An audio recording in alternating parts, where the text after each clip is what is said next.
80 शब्द प्रति मिनट की गति से मैटर स्टार्ट। प्रधानमंत्री मोदी ने पेपर लीक से जुड़े मामलों के आरोपितों को सजा दिलाने के लिए फास्ट ट्रैक कोर्ट गठित किए जाने की जो घोषणा की वह उन्हें बहुत पहले कर देनी चाहिए थी।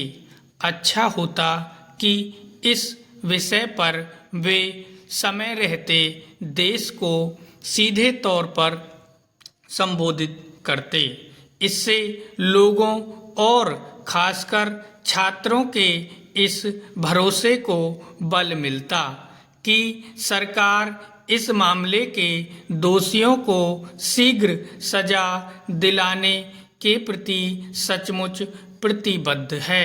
जैसे नीट मामले में प्रधानमंत्री का सीधे तौर पर वक्तव्य आने में देरी हुई, वैसे ही इस प्रकरण को लेकर धरने पर बैठे समूह कॉकरोच जनता पार्टी से संपर्क संवाद करने में भी इसका परिणाम यह हुआ कि न केवल सीजेपी के संसद मार्च में हिंसा हुई बल्कि राजनीतिक रोटियां सेकने वालों को भी मौका मिल गया। इसके पहले मौका उन्हें भी मिला जो सीजेपी के संसद मार्च में शामिल होकर अराजकता फैलाने का इरादा रखते थे। वे अपने इरादे में इसलिए सफल हो रहे क्योंकि पुलिस न तो भीड़ का अनुमान लगा सकी और न ही उसकी उग्रता का। पुलिस के पास शायद अचानक उमड़ी और संसद भवन जाने को उतावली भीड़ से निपटने की कोई ठोस राजनीति या तैयारी नहीं थी। इसके अभाव में ही उस शक्ति का सहारा लेना पड़ा जो स्वाभाविक रूप से एक मुद्दा बन गई है।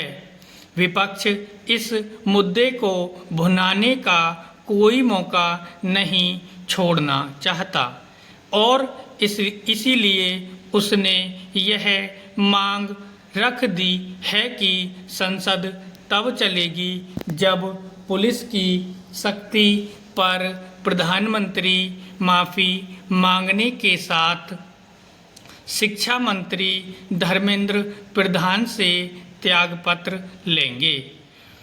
विपक्षी दलों जैसा रवैया सीजेपी ने भी अपना लिया है। वह अपनी शर्तों के साथ साथ अपने बताए ठिकाने पर सरकार से बात करने पर अड़ गई है। अब उसके लोग किसी मंत्री के घर या दफ्तर बात करने के लिए तैयार नहीं। यह हठधर्मिता है। इससे विचित्र और कुछ नहीं हो सकता कि गतिरोध इस पर कायम हो जाए कि बात कहाँ होनी चाहिए। कहना कठिन है कि उसके और सरकार के बीच का गतिरोध कैसे टूटेगा। लगता है जैसे विपक्ष की दिलचस्पी संसद चलने देने में नहीं। वैसे ही सीजेपी की भी पहली प्राथमिकता परीक्षा व्यवस्था में सुधार की नहीं दिखती। उसका एकमात्र उद्देश्य शिक्षा मंत्री का त्यागपत्र दिखता है। इस हिसाब से तो उन सभी राज्यों के शिक्षा मंत्रियों के त्यागपत्र मांगे जाने चाहिए जहां पिछले कुछ वर्षों में पेपर लीक हुए हैं। छात्र हित के नाम पर की जा रही इस राजनीति के बीच सरकार को यह सचमुच सुनिश्चित करना चाहिए। समाप्त।